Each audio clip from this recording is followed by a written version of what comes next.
This is Spain's Phoenix FC, a team consisting entirely of transgender men. Players are not required to use their legal name either. That's not always the case in other regional FAs or sports.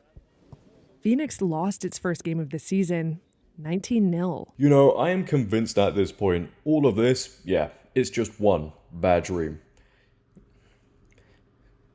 Please be a bad dream. So ladies and gentlemen, as we all know, the heated debate around women's sports, it continues to go on because common sense continues to be this thing of the past. Apparently our society has just completely forgotten about it, so we constantly see men identifying as women competing in the female category. But one of the arguments we all make as to why men shouldn't be competing against women in their sports, apart from it going against truth, reality, common sense, and I guess you could actually link this to those things, but it is the biological advantage us men possess over women. We are physically stronger, and some woke liberal woman or dude who is listening to that is having a meltdown. Oh, I can't believe you just said men are stronger than women. That is so misogynistic. I don't want to act like that, but there are genuinely people out there in the wild who think that way. But I mentioned the biological advantage, this really offensive thing apparently, because today's story just further proves why men and women do not belong in the same category, if we needed any more proof anyway. But this story, interestingly, is actually centered around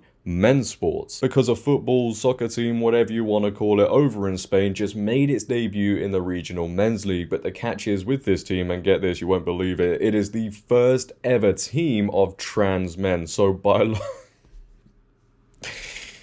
oh man, I can't even read this out without laughing. So this team is full of biological women, yes, something we don't hear too often, and it went exactly how you would expect because of things like, again, the biological advantage. I don't even know how this was allowed to happen. Actually, we all know how this was allowed to happen because we have to be so progressive as a society.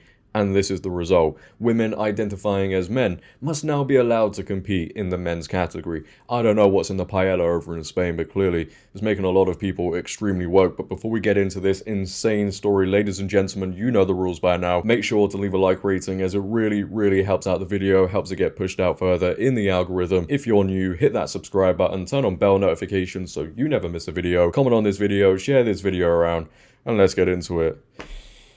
Spain's first ever team of trans men competed in men's soccer. It turned out exactly how you'd expect. Over the weekend, now I must add this was last week I believe, Spain's first soccer team consisting only of biological women who think they are men competed against a men's team. The trans men, oh my word.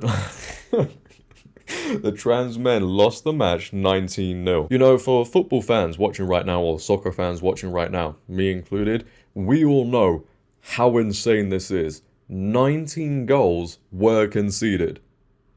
You have this women's team who are clearly nowhere near the same level as the men's team. They can't compete with them and they got destroyed. All because of what?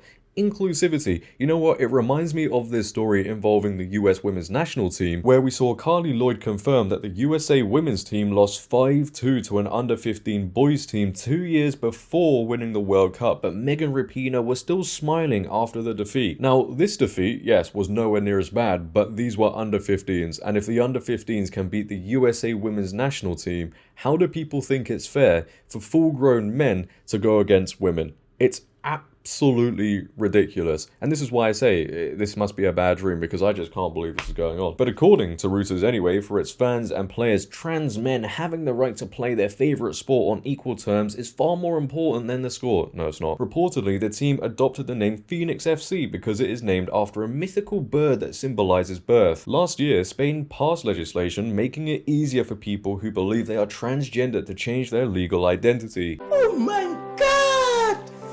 Wow! Some of the players even spoke to Reuters and explained that they used to compete on teams with women. The formation of the trans men team took 3 years. Well, what a waste of 3 years that was. Hugo Martinez, 24, told Reuters she faced abuse when she began transitioning with gender-affirming hormone therapy and was forced to leave the women's soccer team in which she had played. I was a boy, really, playing in the girls' team, but without a changed ID, so I wasn't yet allowed to play with the boys, she said, recounting how other players, coaches, and parents in the stands often hurled insults and threats at her. The experience prompted Martinez to put out a call online for other trans men seeking to play soccer in a safe environment. Setting up Phoenix FC took 3 years. Team captain Luca Nazes, 19, said that she did not want to compete on a team with biological men.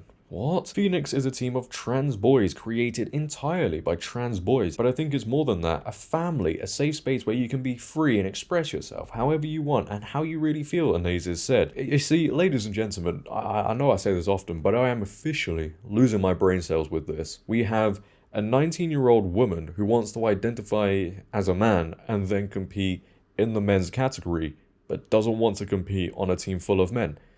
What? When you have men going against women, and it shouldn't be controversial to say this, I shouldn't even have to say this anyway because we all know it's true, but when you have men competing against women, this is what happens. And yeah, if you had another team, it might not be 19-0, but they're still going to face a very, very tough time, and most of the time, if not all the time, they are going to lose. But to close out this video, here is video footage of the interview the players gave.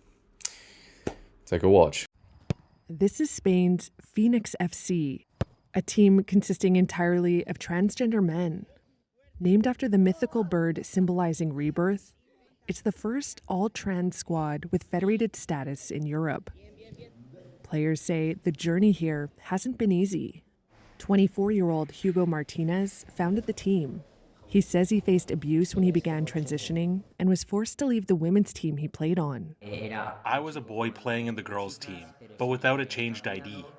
Then, I couldn't play even with the boys, and they, the people on the stands, the parents, the other players, the other coaches, well, they said things that they didn't have to say. Insults, threats.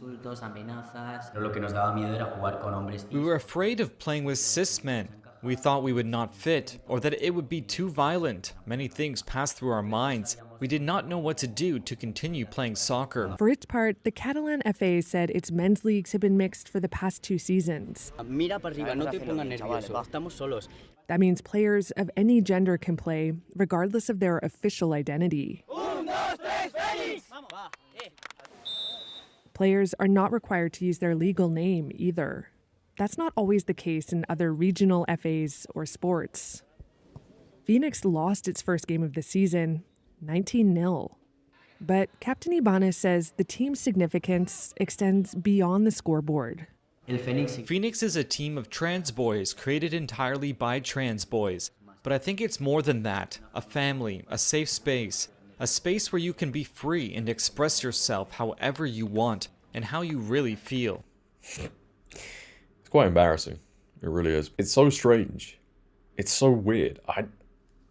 My mind is fried right now. How these people do not see how backwards this is, it's beyond me. I don't know how the guys feel whilst playing this team. Do they think it's wrong as well? I hope they do. You know, we are in the time now when nothing makes sense. Could you imagine this sort of story 10, 15 years ago? No, it wouldn't happen.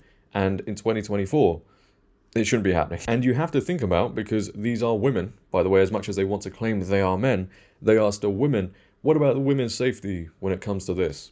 You know, because we do talk about women's safety when they are competing against biological men in their sports. These women, whilst it is their own fault if they get injured because they are choosing to do this, they are willingly putting themselves at risk here. But what if they get seriously injured? What if they get a career-ending injury? Yeah, I really do wonder if they still be talking about inclusivity then. Probably not. But leave your thoughts down below, ladies and gentlemen, on this team of trans men, so biological women, losing 19-0 to a men's team. Who could have seen that one? But anyway, I'd like to know, if you have enjoyed, make sure to leave a like rating. If you're new, hit that subscribe button, turn on bell notifications so you never miss a video. Comment on this video, share this video, follow my socials down below in the description. But until next time, it has been your host JD. Have a great day, stay safe, and I'm out.